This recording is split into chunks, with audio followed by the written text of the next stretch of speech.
We don't want interruption. No, definitely not. Drugs are bad, kids. Drugs are bad. Hey, can you roll this up just like a little bit? Don't buy. No, up. That's good. Oh yeah. Don't buy drugs. I mean, you can buy them. No. I just don't use them. I mean, if you buy them, you're keeping them away from somebody else. You know, I guess. I don't know. It's like, don't buy drugs. Become famous, and they're gonna give you for free. Good day, everyone. I hope everyone is having an exceptional Saturday. Hopefully. I'm just waiting for this to catch up. That's right. Where's the comments? See, I haven't. See, I was like, where are my comments? I mean, I see some here, but I don't have them popping up over here. This could be a long short. There they go. Whew, man. Trust me, when the comments don't appear, it's just you might as well pack it up and go home. That's all I gotta say. How's everybody doing? Texas in the house. What a night last night. Yes, it was. For those of you guys, let's just hope everyone knows at this point, because, I mean, what's up from Hawaii? Oh, I don't know who won, man. I don't think they gonna announce Jersey. No, I think you're just gonna get an email. I mean, you got months before you're gonna see any of those. Oh, products. totally. Yes. What's the topic? It's whatever you guys make it. Thoughts on the new Solo X?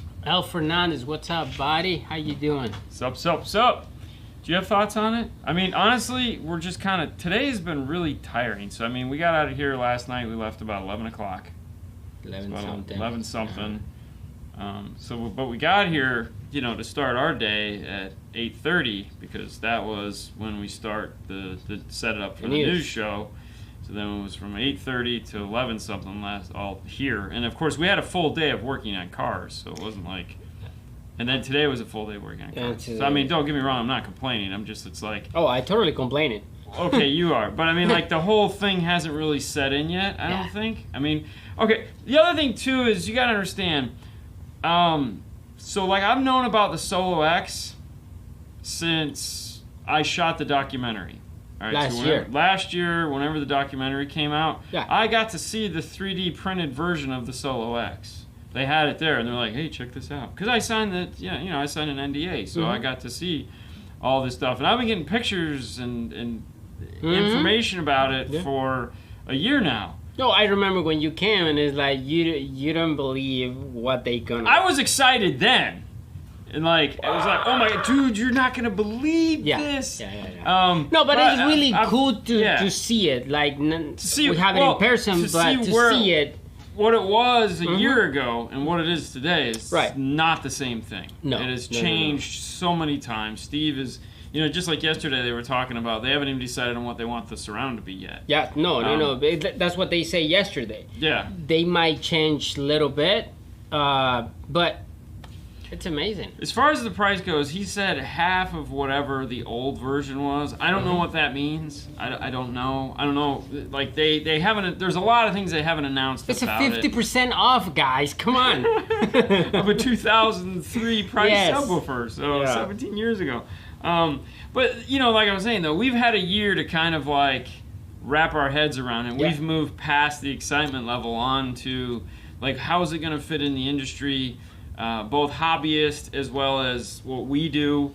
And I feel it's more exciting for the hobbyist as it is for what we do. Like we were talking about, like when you look at Rockford with the T3 woofer and all the excitement they had coming out with that, I don't think that woofer is really ever taken off. I haven't seen... And there again... Like, it's a beautiful... Oh, it's a beautiful woofer. Beautiful woofer. Like, the only way we'll get that woofer to review is if we buy one, because they've already told us that we can't have one to talk about because they've got too much vested into it to have a bad review. And I was like, have you seen our channel? Like, we don't do... We never gonna talk about... Like, if it sucks, we just send it back. I mean, I don't know. Yeah, and it's like something like... Yeah, Steve Irby is the man. And honestly, if you didn't catch any of the 5-hour extravaganza last night, if you just go watch the last hour that he was on, once we get past all of the microphone and nonsense that happened there, the stuff he had to say, to me, was the best part of the show. Anytime he talks, you just shut up and listen. You know? I mean, you get to have fun every now and then, but... I mean, keep in mind, some of these companies have engineers and have directors and whatever they call, that they in charge of the product, and they listen to it, and the president or the owner is like, good, all right, cool, let's go. Yeah. He goes and listens every single speaker. And when I tell you the sub is not what it was a year ago, that's because they keep changing it and refining it. And, you know, one of the points they were trying to make yesterday was that, you know, like we decided on this voice coil because this voice coil works better with the idea we have. We worked with these magnets because so they've tried everything. Yeah. I mean, literally, they have tried every combination, big voice coil, smallest voice coil, 4 magnets, 3 magnets, this type of magnet, that type of magnet, this type of surround, that type of cone, this type of cooling, that type of cooling. They've tried a ton. There is a graveyard somewhere with just pieces of Solo X that are, you know, L7X or whatever they're calling it, L7X, I guess. Just pieces of, and I would like to rummage through them and just take some of it home. Oh, yeah. Like, I would love to have that 3D version of the prototype. That, to me, would be like, hell yes. Oh, yeah. You know, stuff like that just kind of gets, like, put in boxes and stored on shelves. Right. But, you know, there was so many other things that they talked about that just kind of got dwarfed by that. Yeah. You know, they literally redid half of their subwoofer line. So there's all new subwoofers coming out, or at least an updated version of all the subwoofers with the whole new cooling system. You have the new Marine line of amplifiers. There's a whole new Marine line of amplifiers that came out that just kind of went right past everybody. Well, everybody was so excited about this Solo X. I mean, all you guys knew about the wiring with Marine because it literally hung on the wall over here for 8 months. Yeah. So it's like we all knew that was there. And then, you know, we have the new sound bars, which honestly, I want to get my hands on those because I have some ideas that would be really cool for videos for those. Plus, I just want to hear them. Yeah. And there's so much you can do with the sound bar. Yep. It's just not for a boat. Now, the down-firing boxes, kind of cool. You know what was missing from that, though, is the L7T didn't get a down-firing box. Everything got a down-firing box except for the L7T. Yeah. What? I mean... Who was doing... Oh, Jesus, man. I was like, that was awesome. No, he was nuts, bro. He was nuts. I was like, just let him talk. Just let him talk. Yeah. Everyone quiet. EXO, go. Yeah, he was good. He was good. Yeah. Steve knows a lot about sound.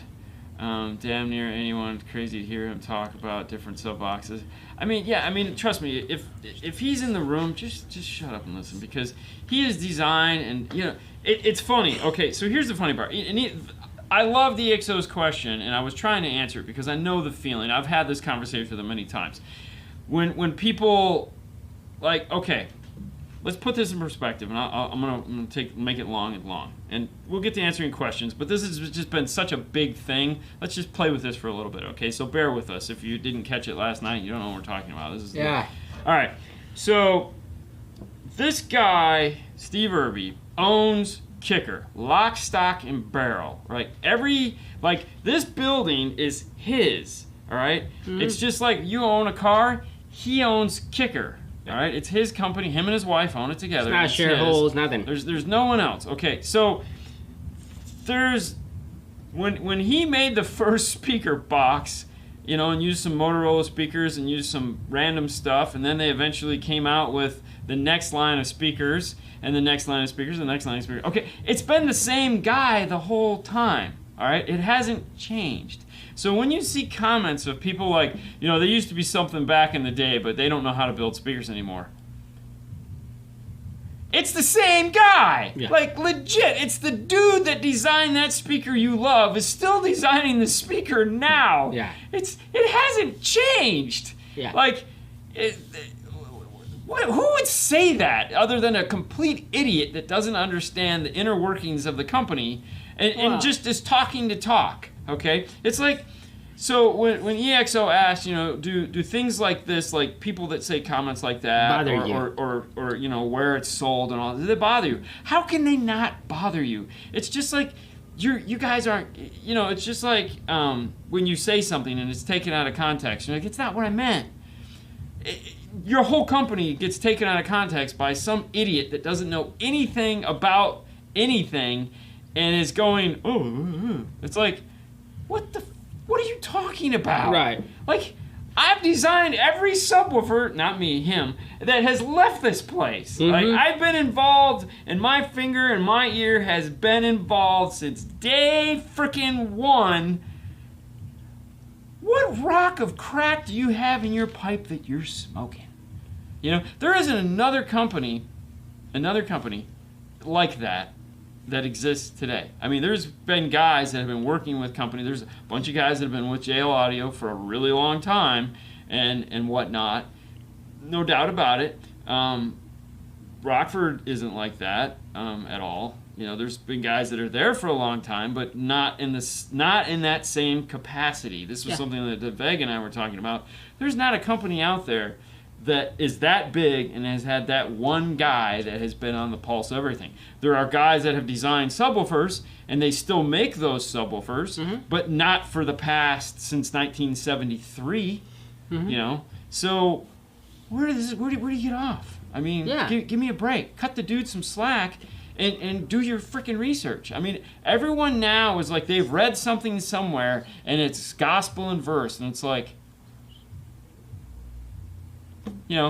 this guy, that's his signature right there. That's his signature. He took the time to come down and sign that to thank me for filming a documentary about his company. Didn't have to do that. He didn't have to come on last night. The man has nothing to prove. Nothing at all. He's done everything there is to do in car audio, but yet he decided, and that's when I say, he decided it was time to get back into the big, crazy subwoofer business. I mean, if you think about it, this is probably going to be, sadly, his last big project that he works on in the company. Hopefully not, man. Dude, he's getting old. No. That hey. I mean, he's in his 70s. I'm not saying it now, but But this is definitely going to be like the last bit. I mean, there'll be little things that he works on. No, keep in mind. But we don't know. Nothing like this. We do know.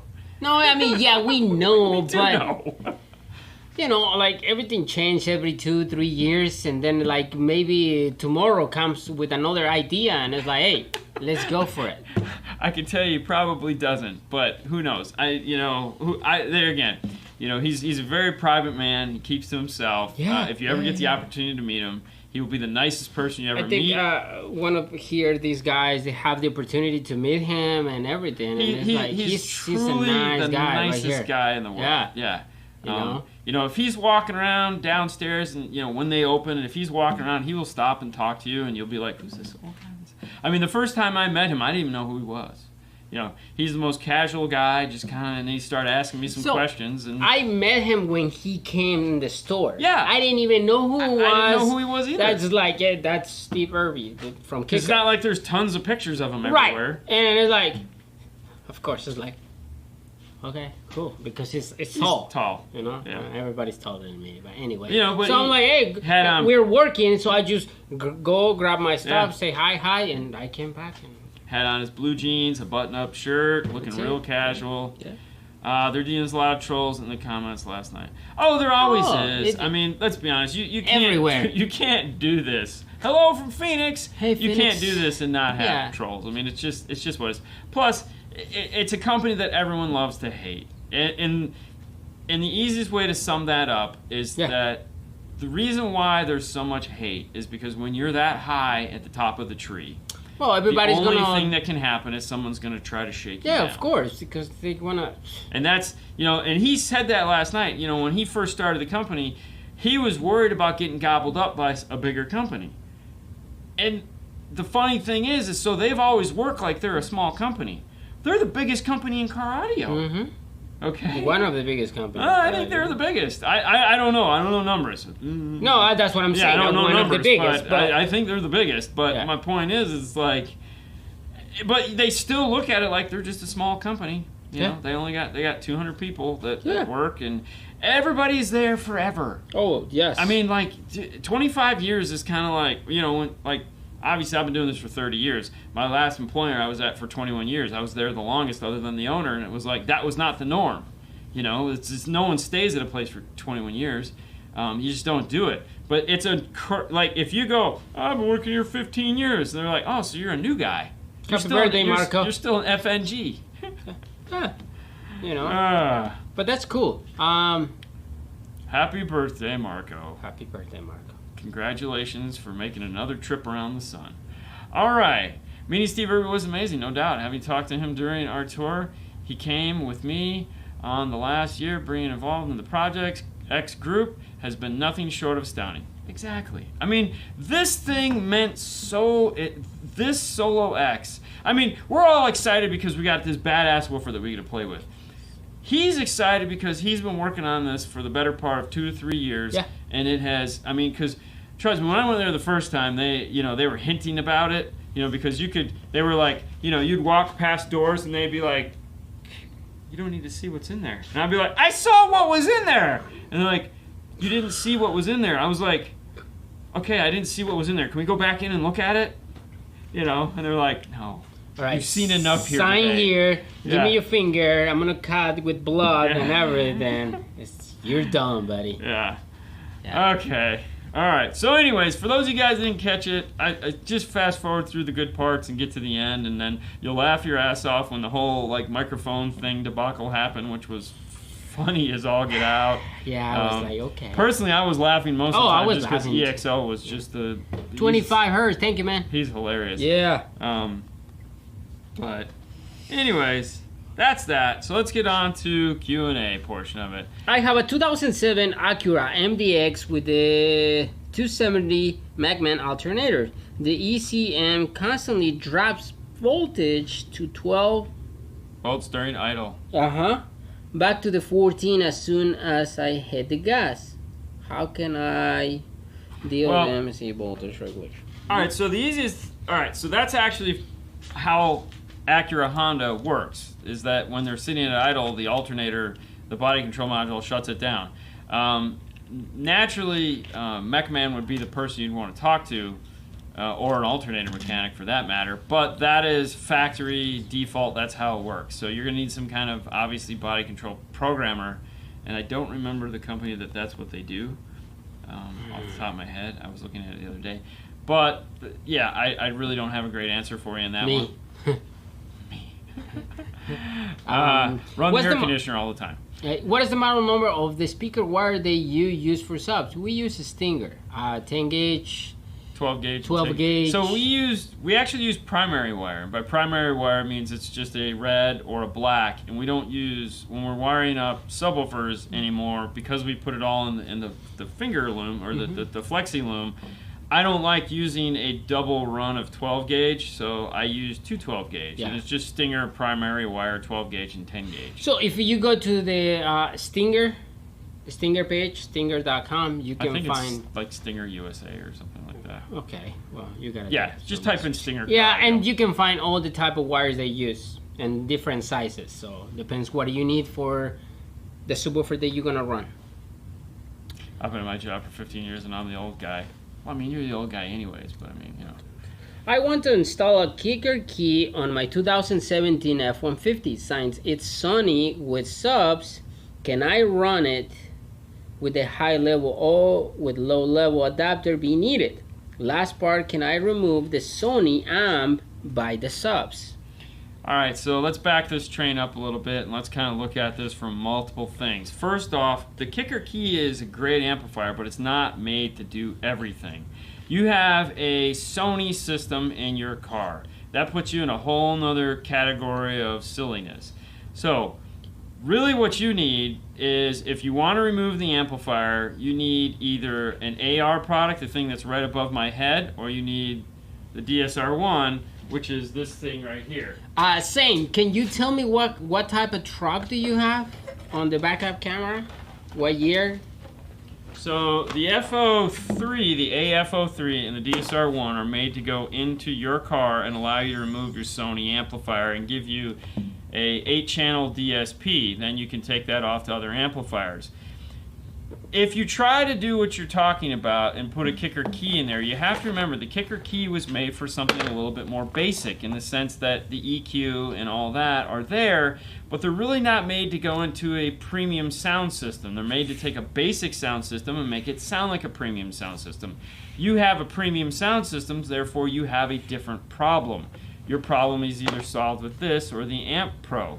The Amp Pro will allow you to just add in amplifiers and whatnot at your leisure, but keep your Sony amplifier in the equation because it needs it. This allows you to take your Sony amplifier out. Both of these are going to give you the ability to add amplifiers and have a great sounding system, but I would not sell anyone a kicker key for that system. I would sell them this, and then I would just design amplifiers accordingly. You don't have to go crazy big amplifiers, but it's not what the key was designed to do. So. All right. Oh, it's not on their YouTube channel. Oh, wow. I wouldn't doubt it. I don't know what they're going to do for that. All right. Okay. So 2007 Tundra. Yes. SR5. I think it's an aftermarket camera. He say, I can get my backup camera to work. Try 2 different head units. Should I replace the backup camera? It's some tailgate cam. So, okay, so if you say that maybe it's an aftermarket camera and it's not working, check power, ground, check the RCA. So if it's still the factory radio, like the Toyota's the factory radio that you can buy like the TY11 or TY12 harness for. And as soon as you plug in the camera, it will work. However, your camera has to be powered up as soon as the key turns on in order for the radio to switch over. Yeah.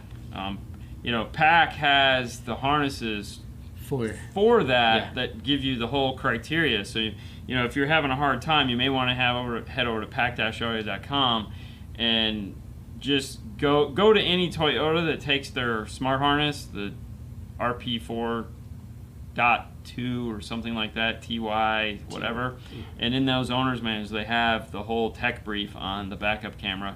And then they'll give you the part numbers, and then you can go to those part numbers. I don't know them off the top of my head. It's like a TY. It's something TY, whatever. So if it has an aftermarket stereo still, you know. If it's an aftermarket stereo, then there again. Like I say, check power and ground on the camera. If you have the wires from the backup camera there that you can grab, check your power and ground, connect the RCA.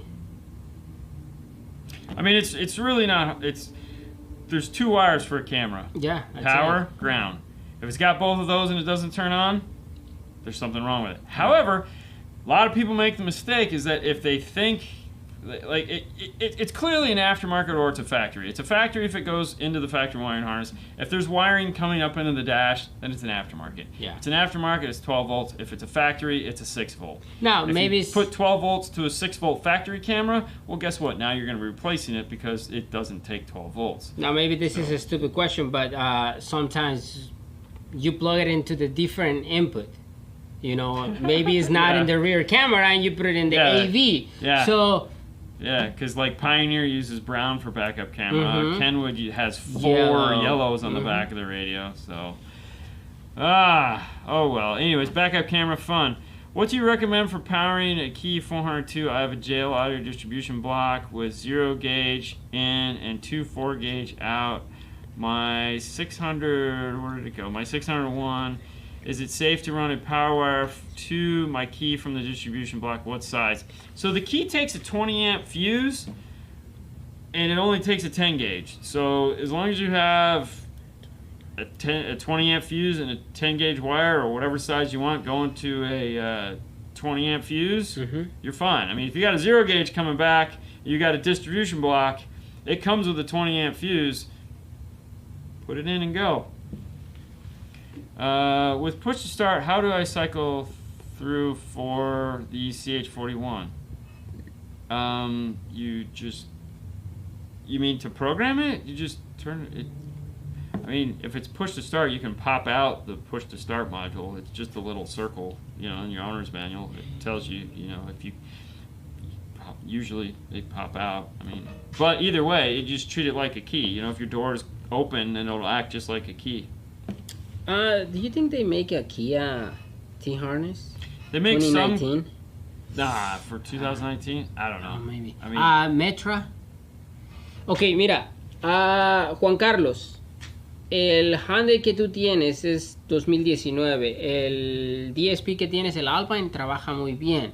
Lo que tienes que buscar es un harness tipo T para, ahora sí que para conectarlo. No sé si tengas el carro amplificado de factoría o no, pero checa metraonline.com y puedes encontrar el harness y ya de ahí a tu DSP.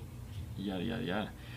Steve, a few episodes ago, someone asked about the high-powered Sony radios. I just did one running a Sony GS component coaxial along with some Sony 12s and a ported enclosure. Simply amazing, no amplifier. Exactly, right? I was shocked myself, too, when that was the case. When Sony let me hear theirs, I was like, holy crap, that is pretty awesome. Oh, what Christmas specials with Paul here. I don't think we're gonna have a Christmas specials. We're not. But it's gonna be definitely a special Christmas. You see that? Dang! You sleep deprived Fernando a little bit, and he gets all saucy. Ooh. Do you guys use isolators when adding a battery? Depends on the battery we're adding. If it's a big battery, yes. If it's one of the little tiny guys, no. If the battery is smaller, or if the isolator is bigger than the battery you're adding, we don't really worry about it much. Just make sure they're properly fused and run with it. Yeah. Anybody got any thoughts on Stinger OFC on an 8K?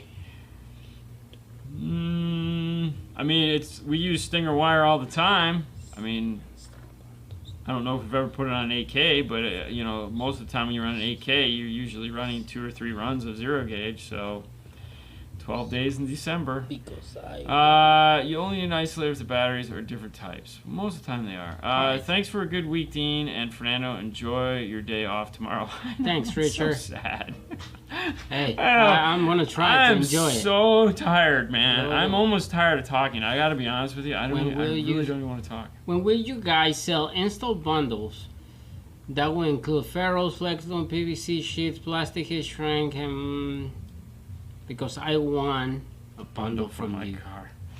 I know that, and there again, it's one of those things we'd really like to do, and had this year gone according to plan, we probably would be doing something like that. Mm-hmm. But this has just been weird. We have this is the busiest we've been consecutively since like the early 2000s. Yeah. I mean, car stereo is just blowing the hell up right now, roof. And it doesn't make any sense to any of us. And trust me when I say this is the tiredest I've ever been. I feel like a president at that, at the end of the 4th year or the end of the 7th, 8th year, when it's just like they show again? That. Well, no, they show that like when he came into office and when he left office, and you're like, God, that guy looks like hammered dog shit. Well, I mean, it's crazy.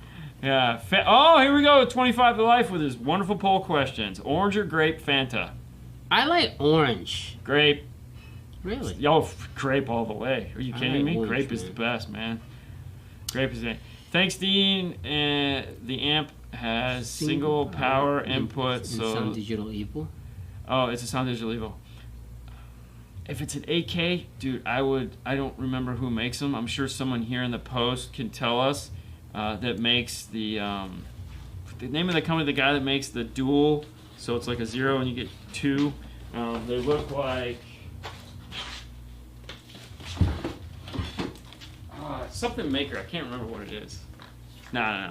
But, they make these that go off to 2. So this is the Stinger 3K, and it had a 4 gauge input. And we're like, yeah, no, we're going to run 0 gauge into it. But they make these also that have the dual 0. If you're doing an 8K, I would think dual 0 would be the way to go. See? Exactly. Gotta be the original. What are we talking about? Fanta. Fanta grape? Toolmaker. Thank you, Toolmaker. Go to Toolmaker. Google Toolmaker. I know he's got a big page on Facebook, but they make the single to dual zero gauge. I would totally do that if I got an 8K. Because, oh, hold on, wait a minute. Dean, I bought my first set of Moon and Star Orion from JJ when he had the shop off of Klosterman before the Clearwater move. You guys rock. So basically what he's talking about is JJ's, my old boss. Klosterman's store was the original store. Mm-hmm. That's where I bought from, and that's where we met. The guy, JJ, was my previous employer for 21 years.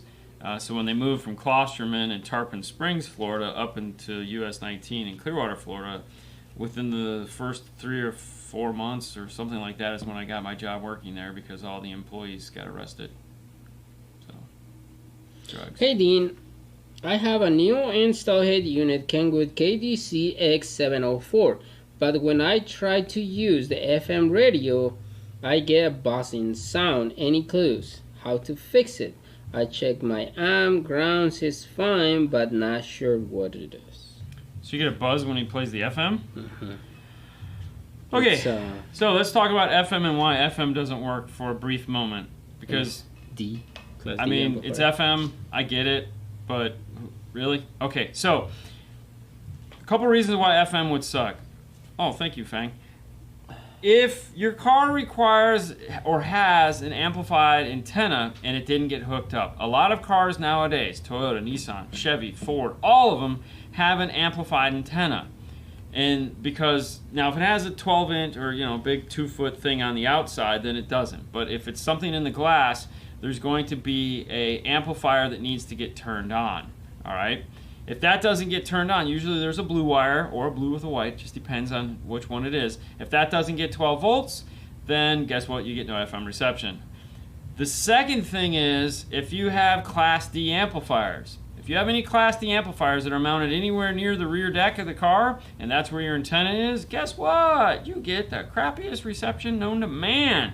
Because most Class D amplifiers, the manufacturer does not take the extra time to shield it from FM. So for example, like this nice Phoenix Gold right here, one of the things that took the longest time for this amplifier to come out was the FM shielding they had to do on the amplifier so that they could put it next in the trunk of a car and not screw up your FM antenna.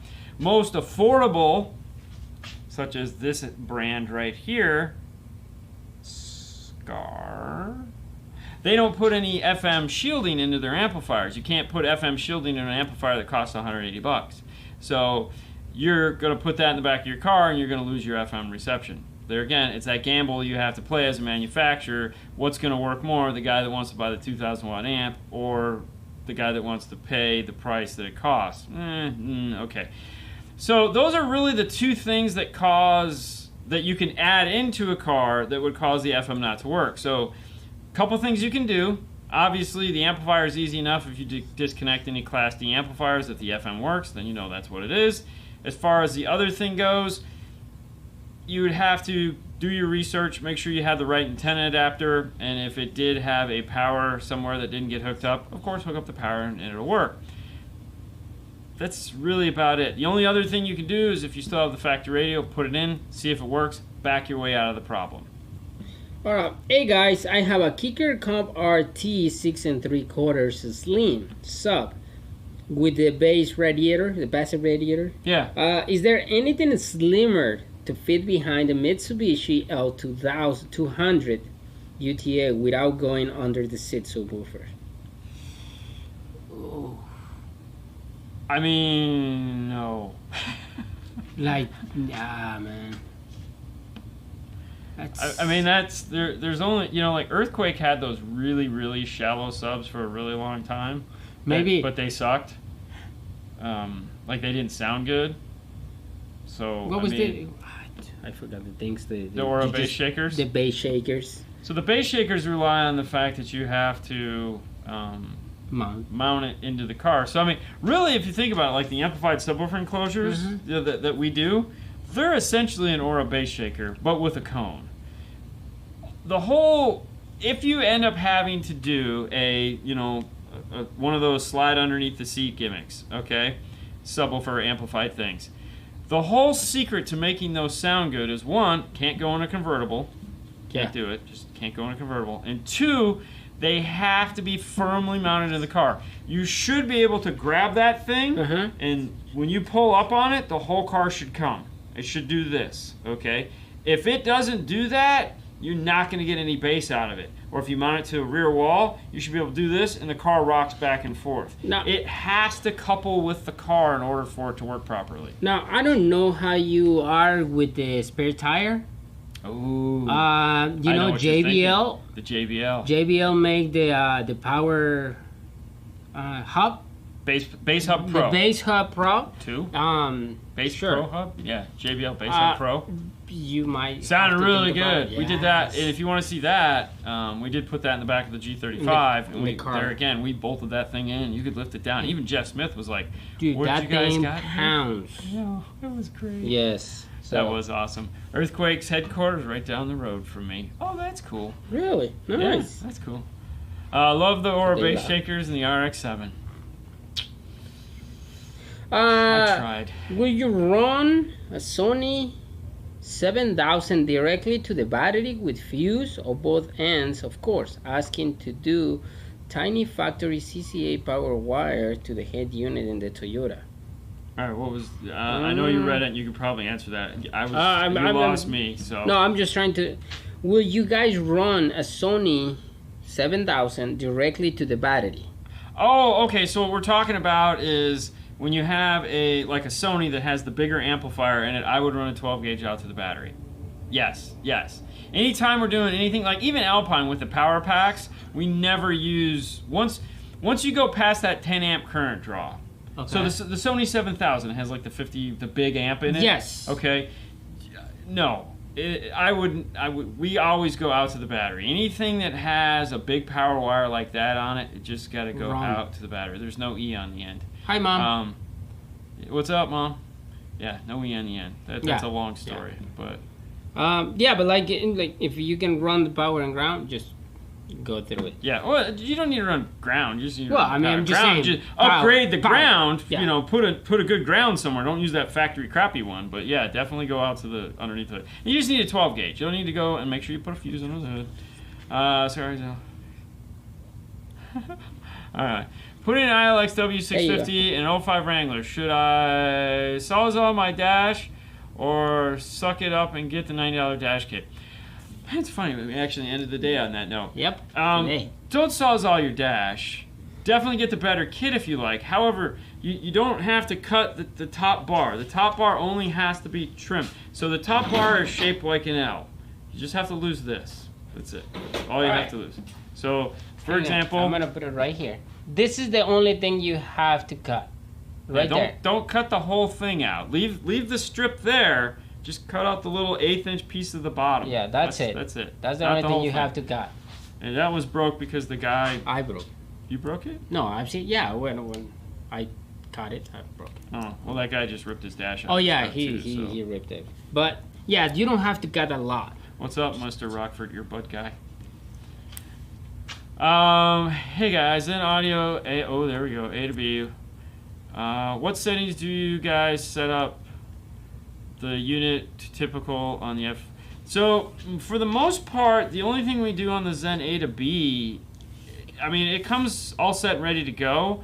The only thing we do is sometimes we have to go in and turn on or turn up the sensors, because the sensors are typically down super low. So we'll go in and turn those up, and that's just done through the web app that they have, where you just log into it. No, it's not Zed, it's Zen. Zen A to B is the interface made by Nav TV in order to go into a Bang & Olufsen system in an F-150 or an F-250 or any modern Ford vehicle. So it went Sony, then it went, which was Data, then went A to B. So Zen, Z-E-N, is the product line of interfaces. So we have Amp Pro, AR, and Zen. But Zed is an amplifier manufacturer. Different things. All right, hang on. I'm confused right here. I have a Kingwood Exelon XR401/4. Okay. Running 3-way, 75 watts times 2 and 200 watts RMS times 1. to the JL Audio CP108 LG. Yeah. And the W3V3 box, 250 watts RMS. Is the amplifier okay to run the JL box? Yeah. Why wouldn't it be? All right, remember, guys, we'll have this conversation one more time. Well, actually, we'll probably have this conversation many, many times. And actually, this was one of the things that they asked last night was if, so like the Solo X, or whatever it's going to be called, the L7X is going to handle 2,000 watts or whatever, lightning strikes, 2,000 watts of real power.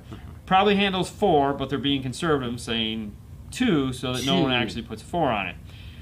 But Derek asked the question, what if we only put 1,000 watts to it? And Steve answered that and said, of course it's still going to work. Yeah. Why wouldn't it? The thing of it is, it's not the amount of power. Like, if you have a subwoofer that handles 500 watts, you put 35 watts to it, it'll still move and it'll still make bass.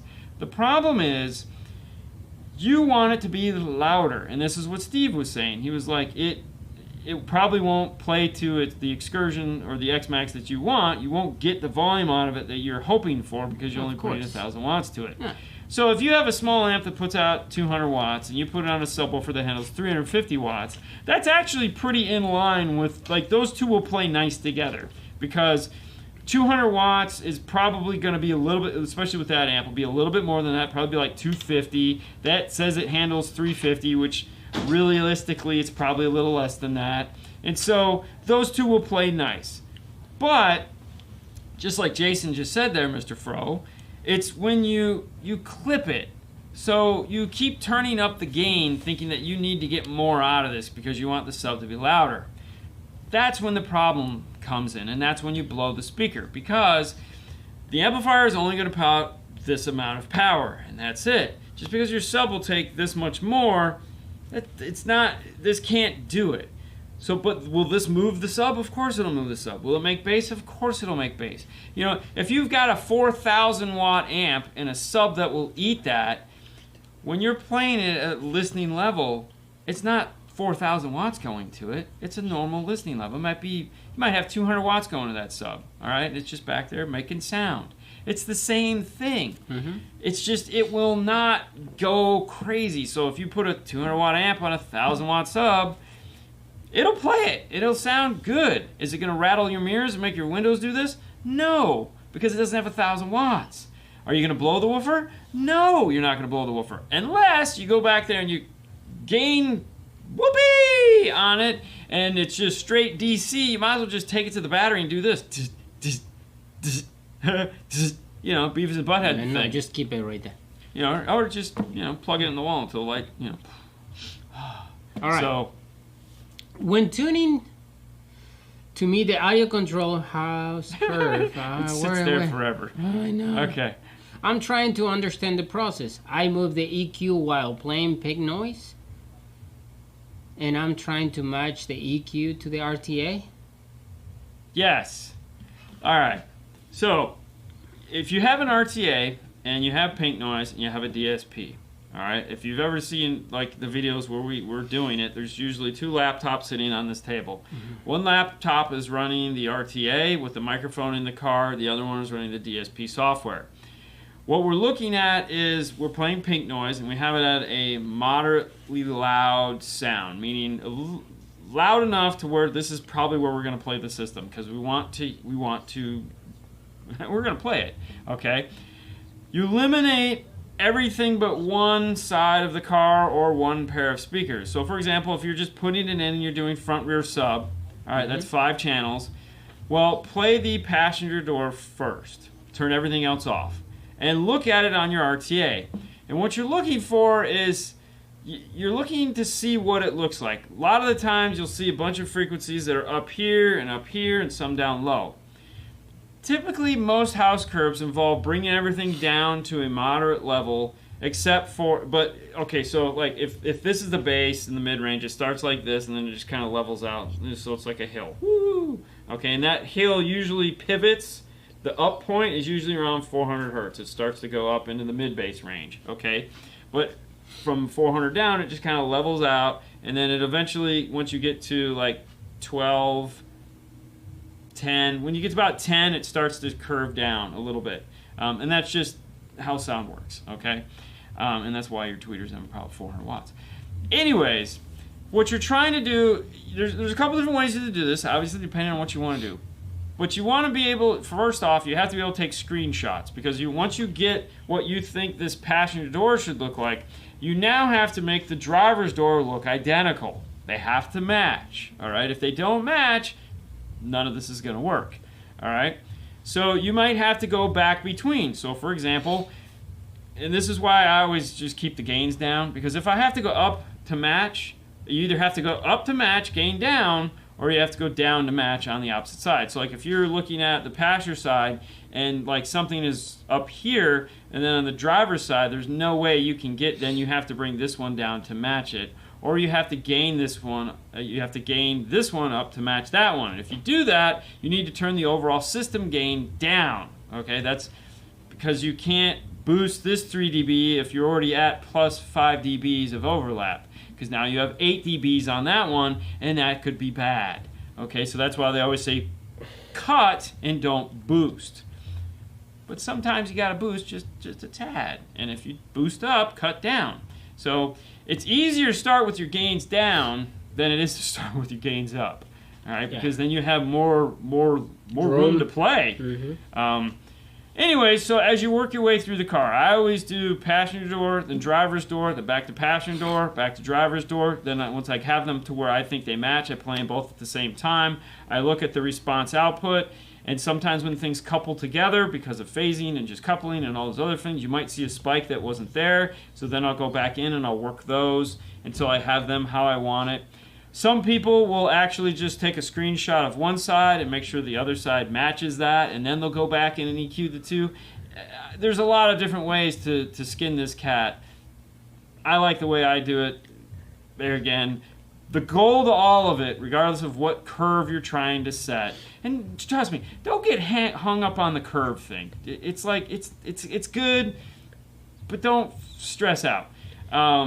Just get it plain and start figuring things out. If you stress out at the beginning and try to like, it's no fun. And this is fun. This is all supposed to be fun, okay? We're not saving lives here. It's all supposed to be fun.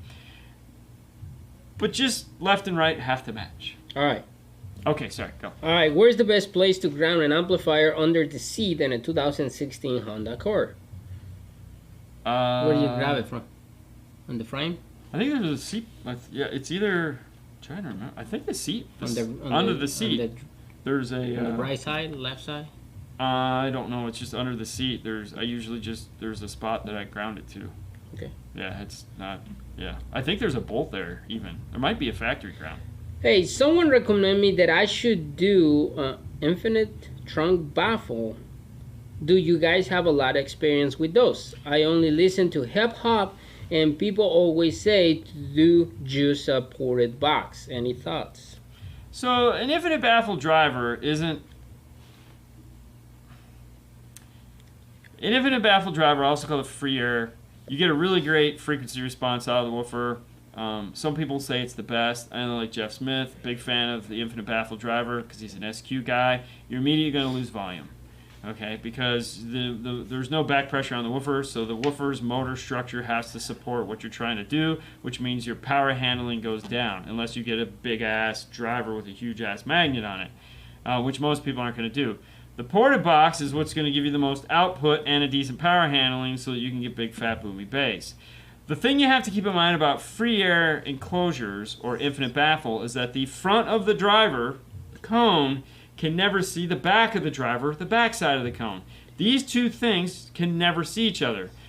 The reason why it's called a free air driver is that the box that's required of it is so big that you technically, you just need a big area to have it in. But they can't share the same airspace, meaning they have to be isolated.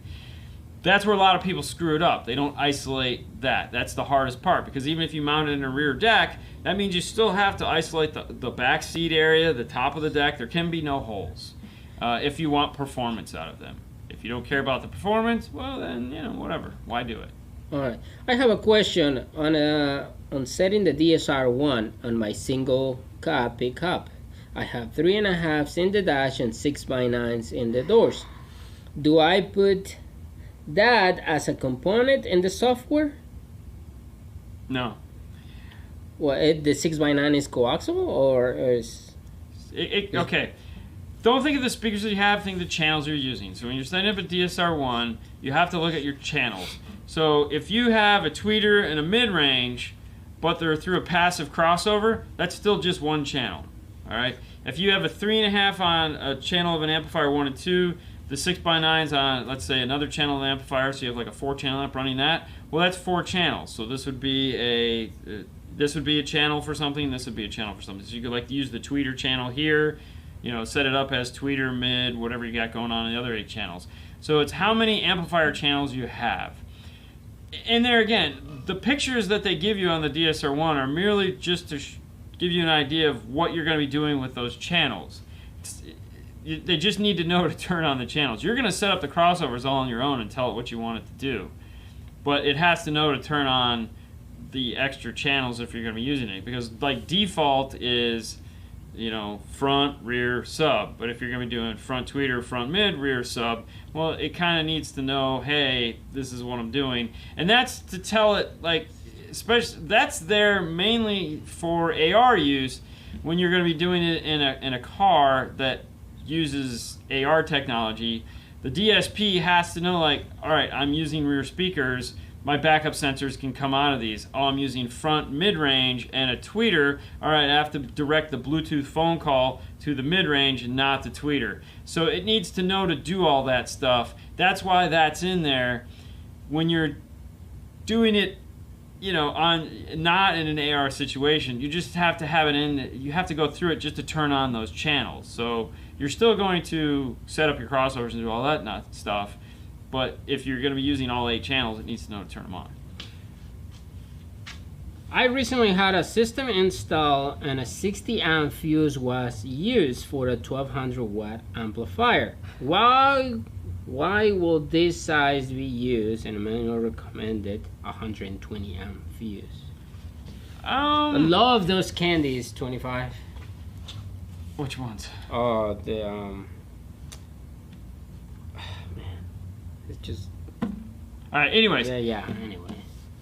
Why would you use a 60 amp fuse where there's a 120 amp fuse required? No idea. Wouldn't do it. Part of the thing when you install something is, of course, figuring out what the amperage draw is from the amplifier. So most amplifier manufacturers will either publish it on the internet in a book that comes with the amplifier, or, you know, you've just done it a million times, you know. However, when you use a power wire kit comes with a fuse holder inside of it, and they put a fuse in it. Some places don't go past that, meaning if the salesman hands the installer a package of whatever, and they put it in the car, and they say, thank you, bye, have a nice day. It's not their problem, is how they look at it. Mm-hmm. I can't blame them because I don't know the dynamics of their store. Here, a little bit different. So, you know, we take the time to figure out, okay, we're doing this. Is this going to work? No, it's not. Go get a different fuse, put it in. That's some all of these amplifiers, like, you know, they say it's a 1500 amplifier and they only have like a 20 amp fuse, or it's like, yeah. You know. So yeah, it's weird. Yeah, just go and try to do your research and find how much amperage it's drawing. And I like this question only because no one ever asked this one. Do you like the Audiofrog GB60s over the Focal Flax Evos? Boom! Take that, Fernando. Walk away. Walk away. Ooh, man. I know, right? Yeah. Uh-huh. Uh-huh. Wow. Right. That is like...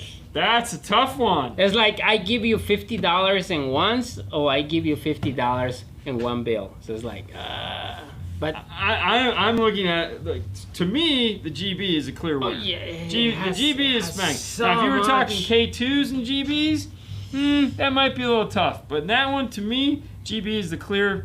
I'll take those. All right, we dropped the mic. We living.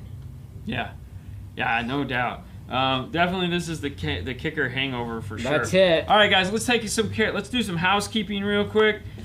First off, Clean Wire Club. We're still there. We're still doing our thing. unbelievable. There's 25.6 thousand guys out there. You know what that means? That means there's going to be people that aren't happy. And all I can say is, sorry. You know, we're doing the best we can. We never expected it to get this out of control as far as what it is, what it does. Some people are concerned, like, you know, there's posts like guys with, you know, 24 volt, marine. And you know, this is all about wiring. I look at the guys that do server systems and they give me ideas. Yeah. The other thing too is I don't want to be at the top of this page, guys. All right, step up your game. I don't want to be up there. There's plenty of you guys out there doing an amazing job. Start taking pictures of it. The other thing too is always, you know, put your feelings in your back pocket and don't sit on them. All right, it's okay. People are gonna make fun of you, and it's all right. It's all right. But Fernando does good. He deletes all that stuff. D&F Tool Drawer is a place you can go and find all the cool tools that we use to do our installation, along with test tones. If you don't, you know, for whatever reason, if you don't want to go over there and play on the Kicker website and get all your test tones there, we have some here. Or you can get the Test and Tune app, which is a big thing. That's the the Educard Test and Tune app. Big fan. Educard. Teespring.com/store/5star. These are the new shirts, guys. These are new hoodies. You can get, look at that. Look at the hoodies. This is the one you want, right? This one here with the big 5-star on the back and this on the front.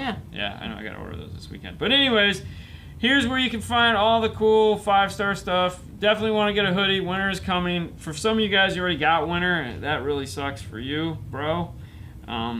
But other than that, that's what we got. This is the show. This has been one hell of a kicker week. Next week, no kicker. That's all I gotta say. There's no kicker. I love kicker, no kicker. I'm kickered out, guys. I don't want to talk about it anymore. What? What's going on? Any kicker. What are we doing? They came out with amazing stuff. They got new products. Yes, I need to get my hands on some of those, whatever the hell, the speaker bars. There's a hoodie with a zipper. Yes, zipper hoodies. Yes, because I'm a zipper hoodie guy. Yeah, there's zipper hoodies for sure. These are the zipper hoodies, like somewhere in here. Yep. It says zipper hoodie right there, $35. You can have a zipper hoodie. I know. I like zipper hoodies. I don't like the whole little. I got to put a 10 on. That drives me nuts. Not my thing. All right, guys. All right, you guys have a great rest of your weekend, and we will see you back here on Monday. Not rested and not feeling any better. Sure. So, all right, guys. Good night. On to the next one. See ya.